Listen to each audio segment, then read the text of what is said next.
ਚੱਕਦੇ ਟੀਵੀ ਦੇਖ ਰਹੇ ਸਾਰੇ ਦਰਸ਼ਕਾਂ ਦਾ ਸਵਾਗਤ। ਮੈਂ ਸੀਮੀ ਧਾਲੀਵਾਲ ਲੈ ਕੇ ਹਾਜ਼ਰ ਹਾਂ ਤੁਹਾਡੇ ਲਈ ਦੇਸ਼ ਵਿਦੇਸ਼ ਦੀਆਂ ਖਬਰਾਂ। ਆਓ ਨਜ਼ਰ ਮਾਰਦੇ ਹਾਂ ਅੱਜ ਦੀਆਂ ਸੁਰਖੀਆਂ ਵੱਲ। ਅਭਿਨੰਦਨ ਦੀ ਘਰ ਵਾਪਸੀ ਸਵਾਗਤ 'ਚ ਵਾਘਾ ਬਾਰਡਰ ਤੇ ਲੱਗੀਆਂ ਰੌਣਕਾਂ। ਸਿੱਟ ਦੀ ਕਾਰਵਾਈ ਤੋਂ ਘਬਰਾਏ ਸੁਖਬੀਰ ਬਾਦਲ ਬੇਅਦਬੀ ਮਾਮਲੇ ਦੀ ਜਾਂਚ ਸਿਟਿੰਗ ਜੱਜ ਤੋਂ ਕਰਵਾਉਣ ਦੀ ਕੀਤੀ ਮੰਗ। सिद्धू के ट्वीट ने कांग्रेसियों के उड़ाए होश, कांग्रेस ने किया सिद्धू तो किनारा। सिट ने खोलियां बैबल कला गोलीकांड दी नवीं परतां, उमरा नंगल ते शिकंजा डबल ते सिट ने कोटकपूरा के साबका SDM नूं गवाह वजों किया केस च नामजद। हुण खबरां विस्तार नाल। अभिनंदन की पाकिस्तान तो अपने वतन वापसी हो चुकी है ते पूरे देश की जनता च खुशी का माहौल पाया जा रहा है। पहलां तुहानूं दिखाउने आ वाघा बार्डर दीयां सवेर दीयां तस्वीरां कि किस तरह का माहौल सी, लोग किवें पलकां विछाए इंतजार कर रहे सी अभिनंदन दा।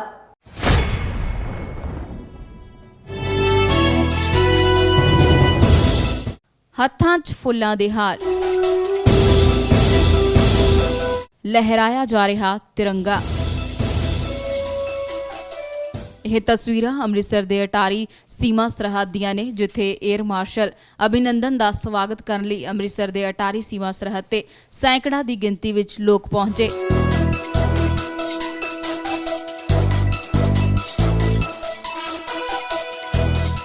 ਅਤੇ ਹੱਥਾਂ ਦੇ ਵਿੱਚ ਹਾਰ ਲੈ ਕੇ ਸਵਾਗਤ ਕਰਨ ਲਈ ਉਡੀਕ ਕਰ ਰਹੇ ਨੇ।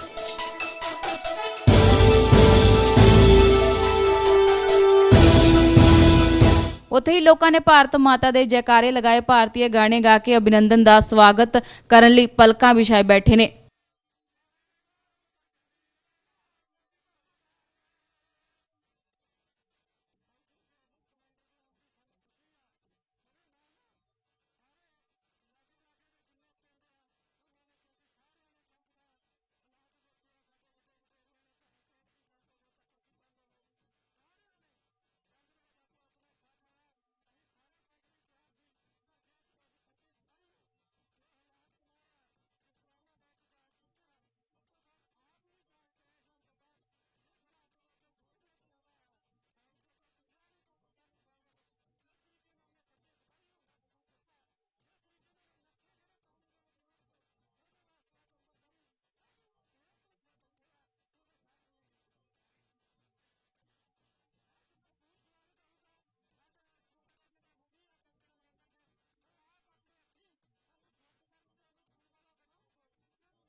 ਦੂਜੇ ਪਾਸੇ ਅੰਮ੍ਰਿਤਸਰ ਦੇ ਡੀਸੀ ਦੇ ਮੁਤਾਬਿਕ ਅਭਿਨੰਦਨ ਦੇ ਭਾਰਤ ਪੁੱਜਣ ਦਾ ਸਮਾਂ ਅਜੇ ਤੱਕ ਤੈਅ ਨਹੀਂ ਹੋਇਆ ਅਤੇ 에ਅਰਪੋਰਟ ਦੇ ਅਧਿਕਾਰੀ ਬਾਗਾ ਸੀਮਾ ਉੱਤੇ ਪਹੁੰਚ ਚੁੱਕੇ ਹਨ। ਉੱਥੇ ਹੀ ਉਹਨਾਂ ਨੇ ਕਿਹਾ ਕਿ ਅਭਿਨੰਦਨ ਅਟਾਰੀ ਸੀਮਾ ਦੇ ਰਾਸਤੇ ਭਾਰਤ ਵਿੱਚ ਦਾਖਲ ਹੋਵੇਗਾ ਤਦ ਮੀਡੀਆ ਨੂੰ ਸੂਚਿਤ ਕਰ ਦਿੱਤਾ ਜਾਵੇਗਾ। ਉੱਥੇ ਹੀ ਉਹਨਾਂ ਨੇ ਕਿਹਾ ਕਿ ਇਸ ਮੌਕੇ 에ਅਰ ਫੋਰਸ ਦੇ ਨਾਲ ਉੱਚ ਅਧਿਕਾਰੀ ਵੀ ਮੌਕੇ ਤੇ ਮੌਜੂਦ ਹੋਣਗੇ। ਉੱਥੇ ਹੀ ਉਹਨਾਂ ਨੇ ਕਿਹਾ ਕਿ ਅਭਿਨੰਦਨ ਦੇ ਪਰਿਵਾਰ ਦੇ ਮੈਂਬਰਾਂ ਬਾਰੇ ਸਾਨੂੰ ਨਹੀਂ ਪਤਾ ਕਿ ਉਹ ਇੱਥੇ ਪਹੁੰਚਣਗੇ ਜਾਂ ਫਿਰ ਨਹੀਂ।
ਇਹ ਸੀ ਅਭਿਨੰਦਨ ਦੇ ਭਾਰਤ ਪਰਤਣ ਤੋਂ ਪਹਿਲਾਂ ਦੀਆਂ ਤਸਵੀਰਾਂ ਤੇ ਹੁਣ ਦੇਖੋ ਅਭਿਨੰਦਨ ਦੇ ਆਪਣੇ ਵਤਨ ਪਹੁੰਚਣ ਤੋਂ ਬਾਅਦ ਦੀਆਂ ਤਸਵੀਰਾਂ।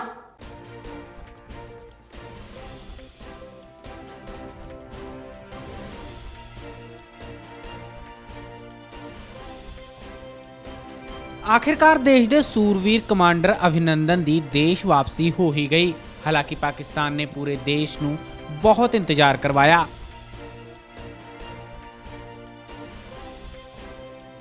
ਪਰ ਉਹ ਲਮਹਾ ਜਦ ਦੇਸ਼ ਦਾ ਵੀਰ ਜਵਾਨ ਆਪਣੀ ਸਰਜਮੀ ਤੇ ਕਦਮ ਰੱਖ ਰਿਹਾ ਸੀ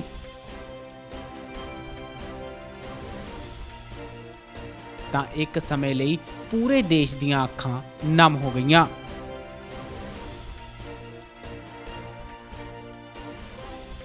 ਗੁਆਂਢੀ ਮੁਲਕ ਤੋਂ ਪਰਤੇ ਸੂਰਵੀਰ ਦਾ ਨਿੱਘਾ ਸਵਾਗਤ ਕੀਤਾ ਗਿਆ।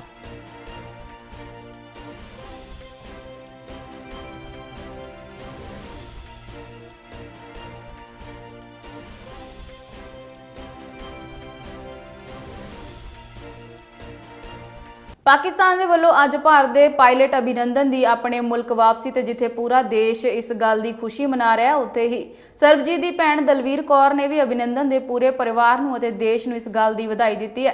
ਅਭਿਨੰਦਨ ਦੀ ਵਤਨ ਵਾਪਸੀ ਤੇ ਦਲਵੀਰ ਕੌਰ ਨੇ ਆਪਣੀ ਪ੍ਰਤੀਕਿਰਿਆ ਦਿੰਦੇ ਹੋਏ ਕਿਹਾ ਕਿ ਅਭਿਨੰਦਨ ਦੀ ਮੁਲਕ ਵਾਪਸੀ ਦੇਸ਼ ਲਈ ਵੱਡਾ कदम है। सबसे पहले तो मैं उसके परिवार को अपनी हार्दिक बधाई देना चाहती हूँ, सारे देश को बधाई देना चाहती हूँ और ईश्वर का शुक्रिया अदा करना चाहती हूँ कि जिनकी रहम कृपा की बदौलत आज वे वापस आ रहा है। और आज हमारा परिवार खासकर बहुत ज़्यादा खुश है क्योंकि हमने एक अपना बच्चा खोया था और आज हमारा अभिनंदन जो वापस आ रहा है तो हमें लग रहा है कि आज सरबजीत जैसा वापस आ रहा हो। हम बहुत खुश हैं। पाकिस्तान के बारे में आप क्या कहना चाहते हैं, जैसे कि सीज फायर रोज जो है उसकी उल्लंघना हो रही है और दूसरी तरफ पीस की बात पाकिस्तान द्वारा प्रधानमंत्री द्वारा उनकी की जा रही है।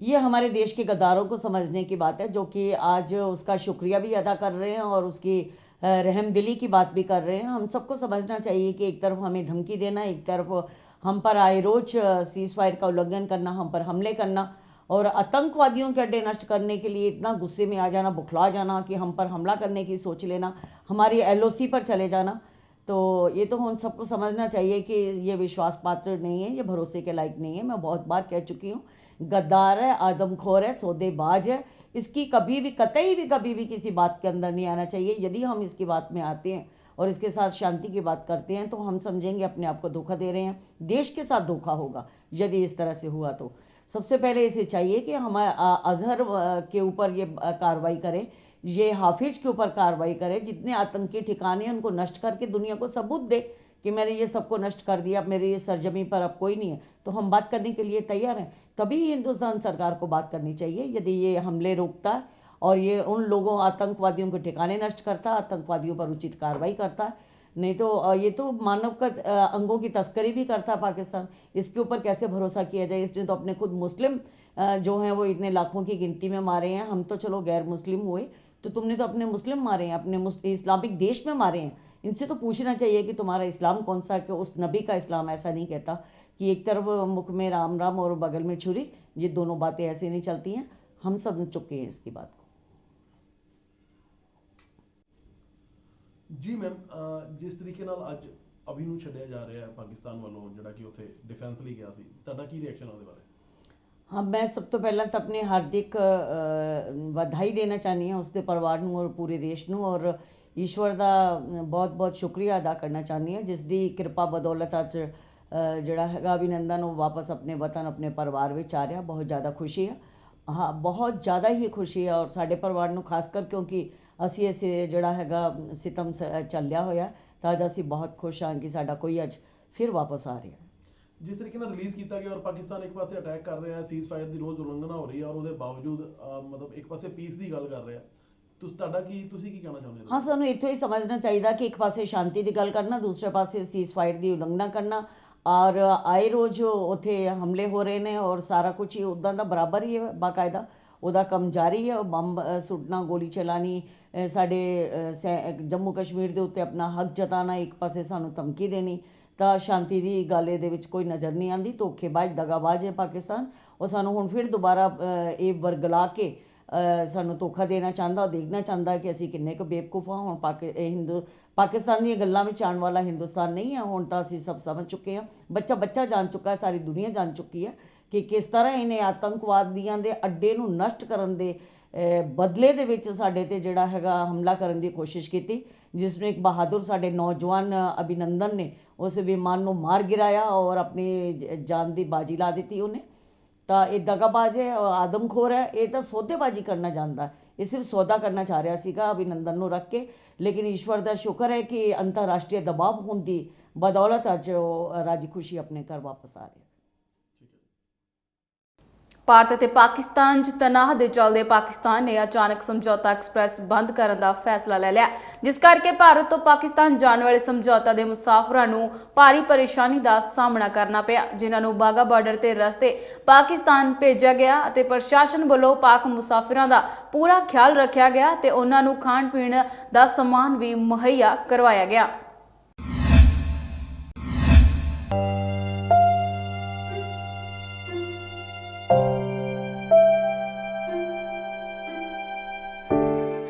सामान लैके खड़े है मुसाफिर, ਅੱਖਾਂ 'ਚ ਉਮੀਦ ਕਿ ਸ਼ਾਇਦ ਹੁਣ ਸਾਡੀ ਮੰਜ਼ਿਲ ਤੱਕ ਪਹੁੰਚਾਉਣ ਵਾਲੀ ਘੜੀ ਆ ਜਾਵੇ।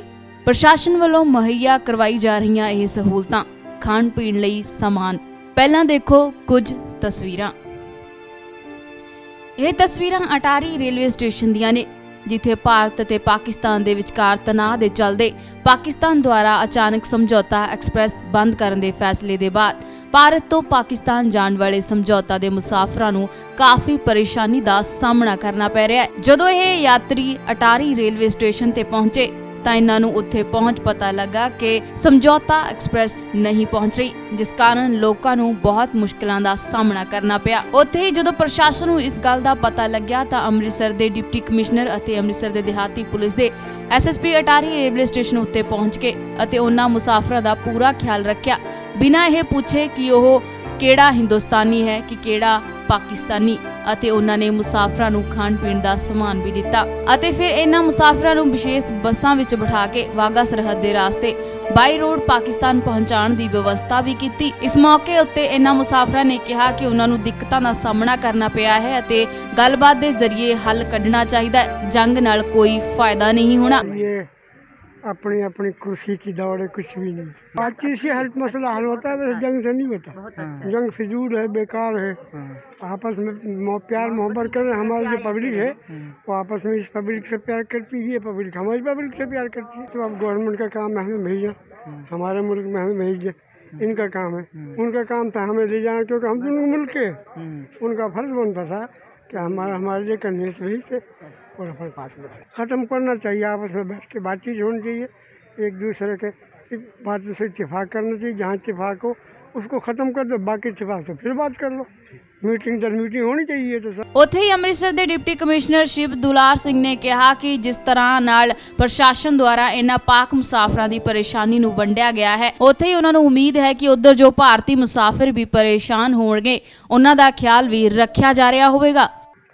ਇਸ ਤਰ੍ਹਾਂ ਸੀ ਕਿ ਜਿਹੜਾ ਦਿੱਲੀ ਤੋਂ ਇੱਥੇ ਟ੍ਰੇਨ ਆਣੀ ਸੀ, ਰੇਕ, ਉਹ ਇੱਥੇ ਪਹੁੰਚ ਗਿਆ ਸੀਗਾ ਅੱਜ ਅਟਾਰੀ, ਅਤੇ ਜਿਹੜਾ ਰੇਕ ਉੱਧਰੋਂ ਆਉਣਾ ਸੀਗਾ ਪਾਕਿਸਤਾਨ ਤੋਂ ਇਹਨਾਂ ਨੂੰ ਲੈਣ ਵਾਸਤੇ, ਉਹ ਨਹੀਂ ਆਇਆ। ਸੋ ਇਹਨਾਂ ਦੇ ਲਈ ਇੱਥੇ ਆਲਟਰਨੇਟ ਅਰੇਂਜਮੈਂਟ ਕੀਤਾ ਗਿਆ। ਮੈਂ ਅਤੇ ਐਸਐਸਪੀ ਸਾਹਿਬ ਅਸੀਂ ਖੁਦ ਵੀ ਆਏ ਹਾਂ ਇੱਥੇ ਇਹੀ ਦੇਖਣ, ਔਰ ਇਹਨਾਂ ਨੂੰ ਪ੍ਰੋਪਰ ਸਿਕਿਉਰਿਟੀ ਦੇ ਨਾਲ escort ਕਰਕੇ ਉਧਰ ਰੋਡ ਸਾਈਡ ਤੋਂ ਭੇਜਿਆ ਜਾ ਰਿਹਾ। ਅੱਧੇ ਪੈਸੇਂਜਰ ਜਾ ਚੁੱਕੇ ਹੈਗੇ ਆ, ਬਾਕੀ ਥੋੜ੍ਹੇ ਜਿਹੇ ਰਹਿ ਗਏ ਹੈਗੇ। ਇਹਨਾਂ ਵਾਸਤੇ ਵੀ ਹੁਣੇ ਬੱਸ ਦੇ ਵਿੱਚ ਇਹਨਾਂ ਨੂੰ with proper security and escort ਭੇਜਿਆ ਜਾ ਰਿਹਾ। ਜੀ ਇਸ ਤਰ੍ਹਾਂ ਹੈਗਾ ਕਿ ਜੇ ਅਸੀਂ ਇੱਥੇ ਇਹ ਸਾਰੇ ਅਰੇਂਜਮੈਂਟਸ ਕਰ ਰਹੇ ਹਾਂ ਕਿ ਇਹਨਾਂ ਦੀ ਪੈਸੇਂਜਰ ਦੀ ਸਹੂਲੀਅਤ ਦੇ ਲਈ, ਇਹਨਾਂ ਦੀ ਸੇਫਟੀ ਦੇ ਲਈ, ਆਈ ਐਮ ਸ਼ੋਰ ਉਸ ਪਾਸੇ ਵੀ ਇਹ ਕੀਤਾ ਜਾ ਰਿਹਾ ਹੈਗਾ, ਔਰ ਉਹ ਰੋਡ ਸਾਈਡ ਦੇ ਉੱਤੋਂ ਉਹਨਾਂ ਨੂੰ ਵੀ ਉੱਥੋਂ ਰਿਸੀਵ ਕਰ ਲਿਆ ਜਾਏਗਾ। ਯੈਸ, ਕਿਉਂਕਿ ਟ੍ਰੇਨ ਉੱਧਰੋਂ ਜਿਹੜੀ ਉਹਨਾਂ ਨੇ ਭੇਜੀ ਨਹੀਂ ਹੈਗੀ ਆ, 12:30 ਵਜੇ ਹਾਂਜੀ, ਉਹ ਆਈ ਨਹੀਂ ਹੈਗੀ। ਇਸ ਕਰਕੇ that's not the case. I have talk to the passenger, they are all satisfied, ਔਰ ਉੱਥੇ ਰੋਡ 'ਤੇ ਵੀ ਜਿੱਥੇ ਇਹਨਾਂ ਨੂੰ ਭੇਜਿਆ ਜਾ ਰਿਹਾ ਉੱਥੇ ਵੀ ਬੰਦੋਬਸਤ ਕੀਤਾ ਗਿਆ। ਨਵਜੋਤ ਸਿੰਘ ਸਿੱਧੂ ਨੇ ਆਪਣੇ ਟਵਿੱਟਰ ਅਕਾਊਂਟ ਤੇ ਲੰਮੀ ਖੁੱਲੀ ਚਿੱਠੀ ਲਿਖ ਲੋਕਾਂ ਨੂੰ ਦੇਸ਼ ਦਾ ਮੁਕੱਦਰ ਤੈਅ ਕਰਨ ਬਾਰੇ ਚੋਣ ਕਰਨ ਦੀ ਅਪੀਲ ਕੀਤੀ ਹੈ। ਉਹਨਾਂ ਦਾ ਕਹਿਣਾ ਹੈ ਕਿ ਫੇਲ ਹੋਈ ਸਰਕਾਰ ਹੀ ਜੰਗ ਤੱਕ ਪਹੁੰਚਦੀ ਹੈ। ਸਿੱਧੂ ਦਾ ਕਹਿਣਾ ਹੈ ਕਿ ਪਾਕ ਨਾਲ ਗੱਲਬਾਤ ਕਰ ਮਸਲੇ ਹੱਲ ਕੀਤੇ ਜਾਣੇ ਚਾਹੀਦੇ ਹਨ, ਪਰ ਕਾਂਗਰਸ ਦਾ ਕਹਿਣਾ ਹੈ ਕਿ ਇਹ ਸਿੱਧੂ ਦੀ ਨਿੱਜੀ ਸੋਚ ਹੈ।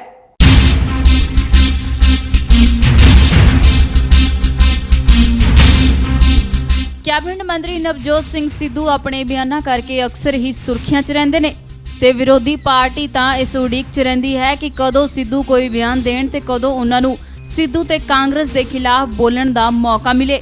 ਕਈ ਵਾਰ ਤਾਂ ਸਿੱਧੂ ਵੱਲੋਂ ਦਿੱਤਾ ਬਿਆਨ ਜਾਂ ਟਵਿੱਟਰ ਤੇ ਕੀਤਾ ਟਵੀਟ ਕਾਂਗਰਸ ਸਰਕਾਰ ਲਈ ਮਹਿੰਗਾ ਸਾਬਿਤ ਹੋ ਜਾਂਦਾ ਹੈ ਤੇ ਕਾਂਗਰਸ ਨੂੰ ਸਿੱਧੂ ਤੋਂ ਕਿਨਾਰਾ ਕਰਨਾ ਪੈਂਦਾ ਹੈ।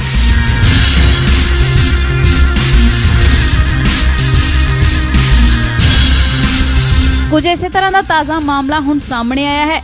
ਨਵਜੋਤ ਸਿੱਧੂ ਕਹਿ ਰਹੇ ਨੇ ਕਿ ਪਾਕਿਸਤਾਨ ਨਾਲ ਗੱਲਬਾਤ ਕਰਕੇ ਮਸਲੇ ਖਤਮ ਕਰ ਲੈਣੇ ਚਾਹੀਦੇ ਨੇ, ਪਰ ਕਾਂਗਰਸ ਸਰਕਾਰ ਨੇ ਪਾਕਿਸਤਾਨ ਨਾਲ ਗੱਲਬਾਤ ਕਰਨ ਤੋਂ ਸਾਫ਼ ਇਨਕਾਰ ਕਰ ਦਿੱਤਾ। ਕਿਹਾ ਕਿ ਇਹ ਸਿੱਧੂ ਦੀ ਨਿੱਜੀ ਰਾਏ ਹੋਵੇਗੀ। ਫਿਰ ਸਿੱਧੂ ਸਾਹਿਬ ਕਿੱਥੇ ਘੱਟ ਨੇ, ਉਹਨਾਂ ਨੇ ਵੀ ਜੰਗ ਦਾ ਬਿਗੁਲ ਵਜਾ ਦਿੱਤਾ। ਕਿਹਾ ਕਿ ਫੇਲ ਹੋਈ ਸਰਕਾਰ ਹੀ ਜੰਗ ਤੱਕ ਪਹੁੰਚਦੀ ਹੈ ਤੇ ਸਿੱਧੂ ਨੇ ਲੰਮੀ ਖੁੱਲੀ ਚਿੱਠੀ ਲਿਖ ਕੇ ਲੋਕਾਂ ਨੂੰ ਦੇਸ਼ ਦਾ ਮੁਕੱਦਰ ਤੈਅ ਕਰਨ ਬਾਰੇ ਚੋਣ ਕਰਨ ਦੀ ਅਪੀਲ ਕੀਤੀ ਸੀ। ਹੁਣ ਤੁਸੀਂ ਪਹਿਲਾਂ ਇੱਕ ਨਜ਼ਰ ਮਾਰ ਹੀ ਲਓ ਸਿੱਧੂ ਤੇ ਟਵਿੱਟਰ ਅਕਾਊਂਟ ਵੱਲ। ਕੀ ਕਹਿਣਾ ਹੈ ਸਿੱਧੂ ਸਾਹਿਬ ਦਾ? ਨਵਜੋਤ ਸਿੰਘ ਸਿੱਧੂ ਦਾ ਕਹਿਣਾ ਹੈ ਕਿ ਗੱਲਬਾਤ ਹੀ ਅੱਤਵਾਦ ਦਾ ਹੱਲ ਹੈ। ਸਿੱਧੂ ਨੇ ਆਪਣੇ ਟਵਿੱਟਰ ਅਕਾਊਂਟ ਤੇ ਟਵੀਟ ਕਰਕੇ ਚਾਣਕਿਆ ਦੇ ਸ਼ਬਦਾਂ ਨੂੰ ਦੁਹਰਾਇਆ ਹੈ। ਆਓ ਦੇਖਦੇ ਹਾਂ ਚਾਣਕਿਆ ਦੇ ਕਿਹੜੇ ਸ਼ਬਦ ਰਾਏ ਨੇ ਸਿੱਧੂ ਨੇ।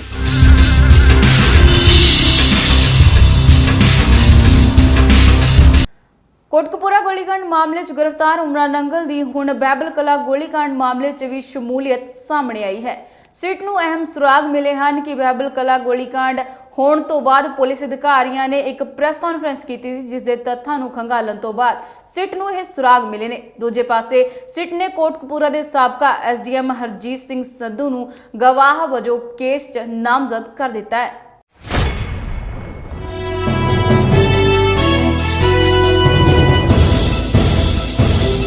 ਬਹਿਬਲ ਕਲਾ ਗੋਲੀकांड ਮਾਮਲੇ ਨੂੰ ਲੈ ਕੇ ਇੱਕ ਹੋਰ ਵੱਡੀ ਗੱਲ ਸਾਹਮਣੇ ਆਈ ਹੈ। ਮੀਡੀਆ ਰਿਪੋਰਟਾਂ ਮੁਤਾਬਿਕ ਕੋਟਕਪੂਰਾ ਗੋਲੀकांड ਮਾਮਲੇ 'ਚ ਗ੍ਰਿਫਤਾਰ ਉਮਰਾਂ ਨੰਗਲ ਦੀ ਹੁਣ ਬਹਿਬਲ ਕਲਾ ਗੋਲੀकांड ਮਾਮਲੇ 'ਚ ਵੀ ਸ਼ਮੂਲੀਅਤ ਸਾਹਮਣੇ ਆਈ ਹੈ। ਜੀ ਹਾਂ, ਸਿੱਟ ਦੇ ਹੱਥ ਕੁਝ ਅਜਿਹੇ ਸਬੂਤ ਲੱਗੇ ਨੇ ਜਿਸ ਤੋਂ ਸਾਫ਼ ਹੁੰਦਾ ਹੈ ਕਿ ਬਹਿਬਲ ਕਲਾ ਗੋਲੀकांड ਸਮੇਂ ਤਾਇਨਾਤ ਚਰਨਜੀਤ ਸ਼ਰਮਾ ਨੂੰ ਪੂਰੀ ਕਮਾਂਡ ਉਮਰਾਂ ਨੰਗਲ ਹੀ ਦੇ ਰਹੇ ਸੀ।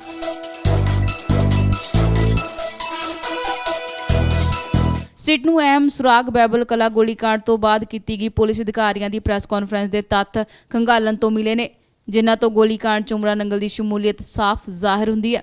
ਜ਼ਿਕਰਯੋਗ ਗੱਲ ਇਹ ਹੈ ਕਿ ਇਸ ਮਾਮਲੇ 'ਚ ਸਾਬਕਾ ਐਸਐਸਪੀ ਚਰਨਜੀਤ ਸ਼ਰਮਾ ਦੀ ਗ੍ਰਿਫਤਾਰੀ ਹੋ ਚੁੱਕੀ ਹੈ ਤੇ ਹੁਣ ਉਮਰਾਂ ਨੰਗਲ ਨੂੰ ਵੀ ਇਸ ਮਾਮਲੇ 'ਚ ਮੁਲਜ਼ਮ ਵਜੋਂ ਨਾਮਜ਼ਦ ਕੀਤਾ ਜਾ ਰਿਹਾ ਹੈ। ਦੂਜੇ ਪਾਸੇ ਸਿੱਟ ਨੇ ਕੋਟਕਪੂਰਾ ਦੇ ਸਾਬਕਾ ਐਸਡੀਐਮ ਹਰਜੀਤ ਸਿੰਘ ਸੰਧੂ ਨੂੰ ਗਵਾਹ ਵਜੋਂ ਕੇਸ 'ਚ ਨਾਮਜ਼ਦ ਕਰ ਦਿੱਤਾ ਹੈ। ਸੰਧੂ ਦੇ ਬਿਆਨ ਸਿੱਟ ਨੇ ਖੁਦ ਨਹੀਂ ਲਿਖੇ, ਬਲਕਿ ਇਲਾਕਾ ਮੈਜਿਸਟ੍ਰੇਟ ਏਕਤਾ ਉਪਲ ਸਾਹਮਣੇ ਇਕਬਾਲੀਆ ਬਿਆਨ ਲਿਖਵਾਏ ਗਏ ਨੇ ਤਾਂ ਕਿ ਕਿਸੇ ਪ੍ਰਭਾਵ ਹੇਠ ਆ ਕੇ ਗਵਾਹ ਮੁੱਕਰ ਨਾ ਜਾਣ। ਕਿਹਾ ਜਾ ਰਿਹਾ ਹੈ ਕਿ ਅਕਤੂਬਰ 2015 'ਚ ਚੱਲੀਆਂ ਗੋਲੀਆਂ ਸਮੇਂ ਪੁਲਿਸ ਨੇ ਐਸਡੀਐਮ ਤੋਂ ਇਜਾਜ਼ਤ ਲਈ ਸੀ।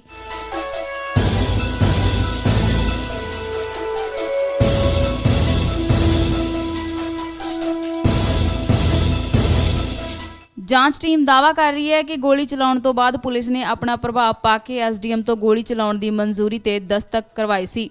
ਸ਼੍ਰੋਮਣੀ ਗੁਰਦੁਆਰਾ ਪ੍ਰਬੰਧਕ ਕਮੇਟੀ ਦੇ ਪ੍ਰਧਾਨ ਭਾਈ ਗੋਬਿੰਦ ਸਿੰਘ ਲੌਂਗੋਵਾਲ ਅੱਜ ਸ਼੍ਰੀ ਅਕਾਲ ਤਖਤ ਸਾਹਿਬ ਦੇ ਕਾਰਜਕਾਰੀ ਜਥੇਦਾਰ ਸਿੰਘ ਸਾਹਿਬ ਗਿਆਨੀ ਹਰਪ੍ਰੀਤ ਸਿੰਘ ਨੂੰ ਮਿਲਣ ਲਈ ਦਮਦਮਾ ਸਾਹਿਬ ਪੁੱਜੇ, ਜਿੱਥੇ ਮੀਡੀਆ ਨੇ ਉਹਨਾਂ ਨੂੰ ਸਵਾਲ ਕੀਤਾ ਕਿ ਸੁਖਬੀਰ ਬਾਦਲ ਨੇ ਮੰਗ ਕੀਤੀ ਹੈ ਕਿ ਬੇਅਦਬੀ ਮਾਮਲਿਆਂ ਦੀ ਜਾਂਚ ਦੇਸ਼ ਦੀ ਸਰਵਉੱਚ ਅਦਾਲਤ ਦੇ ਮੌਜੂਦਾ ਜੱਜ ਤੋਂ ਕਰਵਾਉਣ।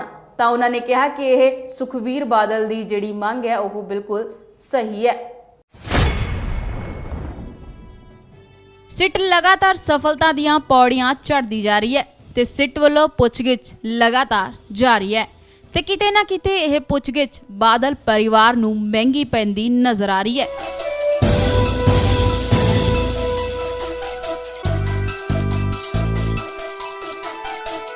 ਜੀ ਹਾਂ, ਬੀਤੇ ਦਿਨੀ ਅਕਾਲੀ ਦਲ ਦੇ ਸਾਬਕਾ ਮੁੱਖ ਸੰਸਦੀ ਸਕੱਤਰ ਤੇ ਸੀਨੀਅਰ ਲੀਡਰ ਮਨਤਾਰ ਸਿੰਘ ਬਰਾੜ ਤੋਂ ਵਿਸ਼ੇਸ਼ ਜਾਂਚ ਟੀਮ ਵੱਲੋਂ ਪੁੱਛਗਿੱਛ ਤੋਂ ਬਾਅਦ ਅਕਾਲੀ ਦਲ 'ਚ ਘਬਰਾਹਟ ਵੱਧ ਚੁੱਕੀ ਹੈ। ਮੰਨਿਆ ਜਾ ਰਿਹਾ ਹੈ ਕਿ ਸਿੱਟ ਦੇ ਹੱਥ ਬਾਦਲਾਂ ਵੱਲ ਵੱਧਦੇ ਨਜ਼ਰ ਆ ਰਹੇ ਨੇ। ਸੁਖਬੀਰ ਬਾਦਲ ਨੇ ਇਲਜ਼ਾਮ ਲਾਇਆ ਹੈ ਕਿ ਸਿੱਟ ਵਿੱਚ ਸ਼ਾਮਲ ਪੁਲਿਸ ਅਧਿਕਾਰੀਆਂ ਵੱਲੋਂ ਮਨਤਾਰ ਬਰਾੜ ਨੂੰ ਪਰੇਸ਼ਾਨ ਕੀਤਾ ਗਿਆ ਹੈ, ਜਿਸ ਦੇ ਚੱਲਦੇ ਸੁਖਬੀਰ ਬਾਦਲ ਨੇ ਬੇਅਦਬੀ ਮਾਮਲੇ ਦੀ ਜਾਂਚ ਦੇਸ਼ ਦੀ ਸਰਵਉੱਚ ਅਦਾਲਤ ਦੇ ਮੌਜੂਦਾ ਜੱਜ ਤੋਂ ਕਰਵਾਏ ਜਾਣ ਦੀ ਮੰਗ ਕੀਤੀ ਹੈ। ਤੇ ਇਸ ਤੇ ਆਪਣਾ ਪ੍ਰਤੀਕਰਮ ਦਿੰਦੇ ਹੋਏ ਭਾਈ ਗੋਬਿੰਦ ਸਿੰਘ ਲੌਂਗੋਵਾਲ ਨੇ ਕਿਹਾ ਕਿ ਇਹ ਬਿਲਕੁਲ ਸਹੀ ਮੰਗ ਕੀਤੀ ਹੈ ਸੁਖਬੀਰ ਬਾਦਲ ਨੇ। ਇਹ ਮੰਗ ਤਾਂ ਬਹੁਤ ਸਮੇਂ ਤੋਂ ਆ ਰਹੀ ਸੀ। ਇਹ ਗੱਲਾਂ ਉਹਨਾਂ ਨੇ ਉਦੋਂ ਕਹੀਆਂ ਜਦੋਂ ਉਹ ਸ਼੍ਰੀ ਅਕਾਲ ਤਖਤ ਸਾਹਿਬ ਦੇ ਕਾਰਜਕਾਰੀ ਜਥੇਦਾਰ ਸਿੰਘ ਸਾਹਿਬ ਗਿਆਨੀ ਹਰਪ੍ਰੀਤ ਸਿੰਘ ਨੂੰ ਮਿਲਣ ਲਈ ਦਮਦਮਾ ਸਾਹਿਬ ਪਹੁੰਚੇ ਹੋਏ ਸੀ। ਬਿਲਕੁਲ ਸਹੀ ਹੈ, ਸਾਡੀ ਪਹਿਲਾਂ ਤੋਂ ਇਹ ਮੰਗ ਆ ਰਹੀ ਹੈ ਕਿਉਂਕਿ ਸੁਪਰੀਮ ਕੋਰਟ ਦਾ ਕੋਈ ਜਿਹੜਾ ਜੱਜ ਹੈ ਉਹਦੇ ਉੱਤੋਂ ਸਾਰੀ ਬੇਅਦਬੀ ਹੋਈ ਹੈ ਜਾਂ ਜੋ ਵੀ ਘਟਨਾ ਵਾਪਰੀਆਂ ਨੇ ਉਹਦੀ ਜਿਹੜੀ ਜਾਂਚ ਹੈ ਕਿਸੇ ਜੱਜ ਤੋਂ ਉਹ ਕਰਾਈ ਜਾਵੇ। ਉਹ ਜੱਜ ਹੀ ਨਿਰਪੱਖ ਕਰ ਸਕਦਾ ਹੈ ਜਿਹੜੀ ਜਾਂਚ ਹੈ। ਭਾਰਤ ਅਤੇ ਪਾਕਿਸਤਾਨ ਦੇ ਮੌਜੂਦਾ ਹਾਲਾਤਾਂ ਤੋਂ ਚਿੰਤਿਤ ਫਰੀਦਕੋਟ ਦੇ ਬਰਜਿੰਦਰਾ ਕਾਲਜ ਦੇ ਵਿਦਿਆਰਥੀਆਂ ਨੇ ਅੱਜ ਦੋਹਾਂ ਦੇਸ਼ਾਂ ਵੱਲੋਂ ਇੱਕ ਦੂਜੇ ਦੇ ਖਿਲਾਫ ਜੰਗ ਛੇੜਨ ਦੇ ਵਿਰੋਧ 'ਚ ਰੋਸ ਮਾਰਚ ਕੱਢਿਆ ਤੇ ਸਰਕਾਰਾਂ ਨੂੰ ਸ਼ਹੀਦਾਂ ਦੇ ਨਾਂ ਤੇ ਸਿਆਸਤ ਨਾ ਕਰਨ ਦੀ ਨਸੀਹਤ ਦਿੱਤੀ। ਦੂਜੇ ਪਾਸੇ ਵਿਦਿਆਰਥੀਆਂ ਨੇ ਕੇਂਦਰ ਸਰਕਾਰ ਖਿਲਾਫ ਜ਼ੋਰਦਾਰ ਨਾਅਰੇਬਾਜ਼ੀ ਕੀਤੀ।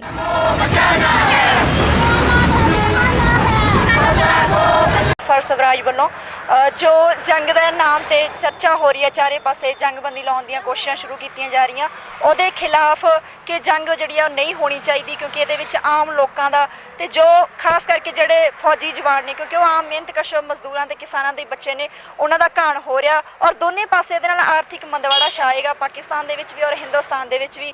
ਇਸ ਕਰਕੇ ਅਸੀਂ ਇਸ ਜੰਗ ਦਾ ਜਿਹੜਾ ਪੁਰਜ਼ੋਰ ਨਖੇਦੀ ਵੀ ਕਰਦੇ ਹਾਂ ਔਰ ਇਸ ਜੰਗ ਨੂੰ ਨਹੀਂ ਲਾਉਣਾ ਚਾਹੀਦਾ, ਇਸ ਦਾ ਅਸੀਂ ਵਿਰੋਧ ਕਰ ਰਹੇ ਹਾਂ। ਕਿਸ ਤਰ੍ਹਾਂ ਤੁਸੀਂ ਇਹਦਾ ਵਿਰੋਧ ਕਰ ਰਹੇ ਹੋ ਅੱਜ?